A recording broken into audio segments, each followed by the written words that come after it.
আসসালামু আলাইকুম প্রিয় এইচএসসি 26 হাতে সময় মাত্র 60 দিন। আজকে থেকে যদি 2 জুলাই পর্যন্ত হিসাব করো সেক্ষেত্রে মাত্র 60 দিন তুমি সময় পাচ্ছ এইচএসসি 26 পরীক্ষার সিলেবাস কমপ্লিট করার জন্য। এখন সামনের এই 60 দিনে আমি চাইলেও যদি কঠোর পরিশ্রম করি, কঠোর হার্ডওয়ার্ক করি, টোটালি 60 দিন, তাহলে কি আমি এই 60 দিনে আমার এইচএসসি 26 সিলেবাস কমপ্লিট করতে পারবো? মাত্র 310 টাকা যারা এখনো আমাদের এইচএসসি 26 টার্গেট প্লাস কোর্সে যুক্ত হন খুবই দ্রুত করো, কারণ কি একটা মাত্র কোর্সে তুমি শেষ মুহূর্তের একদম শর্টকাট সাজেশন পাবে, সকল গ্রুপের পিডিএফ আকারে, বিগত কয়েক বছরের বোর্ড এমসিকিউ পাবে উত্তর সহ পিডিএফ আকারে, প্রত্যেকটা সাবজেক্টের প্রত্যেকটা চ্যাপ্টার অ্যানালাইসিস করা জ্ঞানমূলক নেতাবনমূলক প্রশ্ন উত্তর পাবে পিডিএফ আকারে, লিখিত অংশে শর্টকাট টেকনিক, গ্রামার অংশে শর্টকাট টেকনিক, পড়াশোনার রুটিন, এ প্লাস গাইডলাইন, এভরিথিং পাবে এই একটা মাত্র কোর্সে। সামনে সময় খুবই অল্প, এই জন্য যারা এখনো কোর্সে যুক্ত হন এই স্ক্রিনে দেওয়া নাম্বারে 310 টাকা কোর্স ফি পাঠিয়ে এই নাম্বারে হোয়াটসঅ্যাপে আমাকে জানাবে ব্যাক কোর্স ফি পাঠিয়েছি, সাথে সাথে তোমাকে গ্রুপে যুক্ত করে নিব, তখন থেকে তোমার প্লাস প্রস্তুতি শুরু হয়ে যাবে।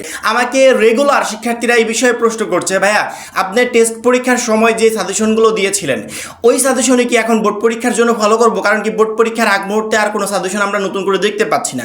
আমি মিনিমাম 6 মাস আগে আমার চ্যানেলের যারা রেগুলার ভিউয়ার্স, যে রেগুলার যারা সাবস্ক্রাইবার, যারা সবসময় আমাদের গাইডলাইনগুলো দেখে, আমাদের ভিডিওগুলো দেখে, তাদেরকে বলে রেখেছি যে টেস্ট পরীক্ষার জন্য এখন যে সাজেশন দিচ্ছি এইটাই তুমি বোর্ড পরীক্ষার জন্য ফলো করবে। অর্থাৎ এখন যে প্রিপারেশন নিচ্ছ এই প্রিপারেশনই তোমার টেস্ট পরীক্ষার প্লাস বোর্ড পরীক্ষা দুইটার প্রিপারেশনই হয়ে যাবে। সেক্ষেত্রে আমরা লাস্ট মোমেন্টে নতুন করে সাজেশন দিচ্ছি না, শুধুমাত্র তোমাদের বোর্ড পরীক্ষার আগ মুহূর্তে আমরা তখন সাজেশন দিব একদম শেষ দিকের। ওইখানে যদি কোনো কিছু আপডেট করার প্রয়োজন হয় যে লাস্ট মোমেন্টে এটা ইম্পর্টেন্ট, সেক্ষেত্রে আমরা ওইটা আপডেট করে দেবো। তাছাড়া আদার্স কিছু না। টেস্ট পরীক্ষার জন্য যেগুলো দিয়েছিলাম ওইগুলোই বারবার করে রিভিশন দিবে এখন বোর্ড পরীক্ষার জন্য। কেউ যদি টেস্টের জন্য অলরেডি আমাদের ওইগুলো কমপ্লিট করে থাকো, সে তার সিলেবাসের প্রায় 80% অলরেডি কমপ্লিট করে ফেলেছো এমনটা ধরে নেবে। এখন তোমার কাজ সামনের এই 60 দিন শুধুমাত্র রিভিশনের ভিতর থাকার। আর কেউ যদি মনে করো যে না ভাইয়া টেস্ট পরীক্ষার সময় আমার কমপ্লিট হয় নাই, ওই যে টেস্ট পরীক্ষার জন্য যেগুলো পড়তে বলেছিলাম ওইগুলো তুমি এখন বোর্ড পরীক্ষার জন্য পড়বে। এই 60 দিন তোমাকে ওইগুলো কমপ্লিট করতে হবে। এখন 60 দিনে তুমি আমাদের এই সাজেশনগুলো, এই শর্ট সিলেবাস ফলো করে প্লাস আমাদের পিডিএফগুলো যদি কমপ্লিট করতে চাও, সেক্ষেত্রে কঠোর পরিশ্রম করলে আই থিঙ্ক 60 দিনে এটা কমপ্লিট করা সম্ভব। কিন্তু তুমি যদি এইচএসসি পর্যায়ের সিলেবাস কমপ্লিট করতে চাও তাহলে 60 দিন কেন, তোমাকে যদি 4 মাসও সময় দেওয়া হয় তারপরে তুমি কমপ্লিট করতে পারবে না। কারণ কি এইচএসসি পর্যায়ের সিলেবাসটাই এমন, টোটাল 2 বছর পড়াশোনা করার পর তারপরও লাস্টের দিকে গিয়ে মনে হয় এখনও অনেক কিছু বাদ রয়ে গেছে, আমি শেষ করতে পারিনি। এই এইচএসসি পর্যায়ের সিলেবাস সেখানে 60 দিনে কমপ্লিট করা খুবই টাফ হয়ে যাবে। এই জন্য 60 দিনে তোমাকে কি করতে হবে, লাস্ট মোমেন্টে যেগুলো পড়লে পরীক্ষার হলে কি কাজে লাগবে ওইগুলো জাস্ট পড়তে হবে। তুমি পুরো বই কমপ্লিট করতে পারবে না। আর কমপ্লিট করতে গেলে এইভাবে হয়তো বা 2-4টা বই কমপ্লিট করতে পারবে, বাদ বাকি দেখবে সবগুলোই পড়ে রয়েছে, সবকিছু কমপ্লিট করতে পারবে না। বাস্তবতা হচ্ছে এইটা। তোমাকে যে যতই রুটিন রেডি করে দিক, গাইডলাইন রেডি করে দিক, এখন তুমি পূর্ণাঙ্গ সিলেবাস কমপ্লিট করার প্ল্যানিং নিয়ে যদি মাঠে নামো সেটা কখনো সম্ভব না। 2-4টা সাবজেক্টে ভালো রেজাল্ট করলেও পরবর্তী সাবজেক্টগুলো প্রিপারেশন না থাকার কারণে ওগুলোতে ভালো রেজাল্ট করতে পারবে না। আর রেজাল্টটা যদি এভারেজ রাখতে চাও, যে আমার টার্গেট আমি পরীক্ষায় A+ উঠাবো, সেক্ষেত্রে আমার প্রত্যেকটা সাবজেক্টে A+ প্রিপারেশন চাই, তাহলে লাস্ট মোমেন্টে ফাইন্ড আউট করো যে কোনগুলো পড়লে তোমার পরীক্ষার হলে গিয়ে কাজে লাগবে। কেউ যদি মনে করো যে আমার ভালো মতো একটা জিপিএ দরকার, A+ না হলেও চলবে, সেক্ষেত্রে যেই সাবজেক্টগুলোতে বেশি পরিমাণে ফোকাস দিলে তোমার ভালো মতো একটা রেজাল্ট চলে আসবে, ওই সাবজেক্টগুলো অল্প সময়ের ভিতর কমপ্লিট করে বাদ বাকি পুরো সময়টা, এই 60 দিনের ভিতর বাদ বাকি পুরো সময়টা যে সাবজেক্টগুলো নিয়ে বেশি প্রবলেম সেই সাবজেক্টগুলোর পিছনে দিবে।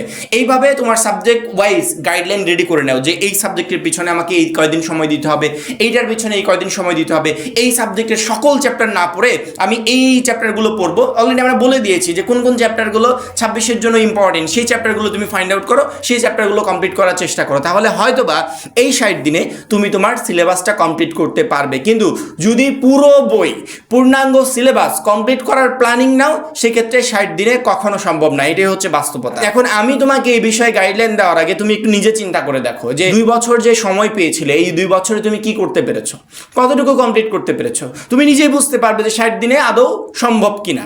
এখন লাস্ট মোমেন্টে আমি জাস্ট এতটুকুই বলবো, যেই বিষয়গুলো পড়লে আমার শেষ মুহূর্তে কাজে লাগবে, যেই বিষয়গুলো পড়লে পরীক্ষার হলে গিয়ে আমি ভালো মতো অ্যান্সার করতে পারবো, ওইগুলোই শেষ মুহূর্তে খুঁজে বের করে ওইগুলোই পড়তে হবে। এবং আমরা আমাদের সাজেশনের মাধ্যমে ওইগুলোই তোমাদেরকে খুঁজে দিয়েছি যে শিক্ষার্থীরা তোমাদের 10টা চ্যাপ্টার আছে, এই 10টা চ্যাপ্টারের ভিতর এই 5টা চ্যাপ্টার থেকে প্রায় বছরই প্রশ্ন হয়েছে, বিগত বছরেও আসছিল, তার আগেও আসছিল। আমরা বিগত 5 বছর বা 10 বছরের বোর্ড প্রশ্ন অ্যানালাইসিস করে আমরা দেখেছি এই 5টা চ্যাপ্টার থেকে সর্বাধিক প্রশ্ন হয়। তোমরা এই 5টা চ্যাপ্টার পড়ো, তখন তোমার কি কাজ হবে, ওই 10টা চ্যাপ্টার না পড়ে ওই 5টা চ্যাপ্টার লাস্ট মোমেন্টে কমপ্লিট করা। ওই 5টা চ্যাপ্টারের খুঁটিনাটি যখনই কমপ্লিট করবে, ওই 5টা চ্যাপ্টার থেকে রিলেটেড যে কোশ্চেনগুলো আসবে সেগুলো অ্যান্সার করতে পারবে। পারবে। আমরা ইতিমধ্যে প্রত্যেকটা চ্যাপ্টারের জ্ঞানমূলক গুণধাবনমূলক প্রশ্নের পিডিএফ রেডি করে দিয়েছি। তোমার কাজ হবে লাস্ট মোমেন্টে ওই পিডিএফগুলো কমপ্লিট করা।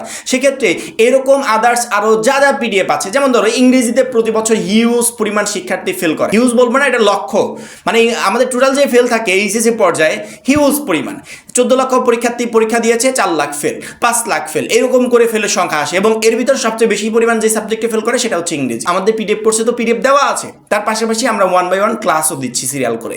আমাদের ওই ক্লাসগুলো দেখার পর ইংরেজি গ্রামারটা তোমার কাছে একদম পানির মতো সহজ হয়ে যাবে। প্রত্যেকটা টপিকের আমরা বেসিক শিখিয়ে দিচ্ছি, যাতে একটা শিক্ষার্থী পরীক্ষার হলে ভালো মতো অ্যান্সার করতে পারবে। লাস্ট মোমেন্টে তোমার কাজ হলো এই ক্লাসগুলো করা, এই পিডিএফগুলো ফলো করা, এই সাজেশনগুলো ফলো করা। তাহলে হয়তো বা 60 দিনে তুমি ভালো মতো কিছু একটা করতে পারবে, ভালো মতো একটা প্রিপারেশন নিয়ে পরীক্ষার হলে যেতে পারবে। কিন্তু তোমার পূর্ণাঙ্গ সিলেবাস যেটা 2 বছরে কমপ্লিট করতে গিয়ে হিমশিম খেতে হয়, সেই সিলেবাস কখনো 60 দিনে কমপ্লিট করা সম্ভব নয়। আর এটাই হচ্ছে বাস্তবতা। এখন লাস্ট মোমেন্টে তোমাকে কি করতে হবে আশা করি প্রত্যেকটা শিক্ষার্থীকে আমি বোঝাতে পেরেছি। এখন এই পর্যন্তই।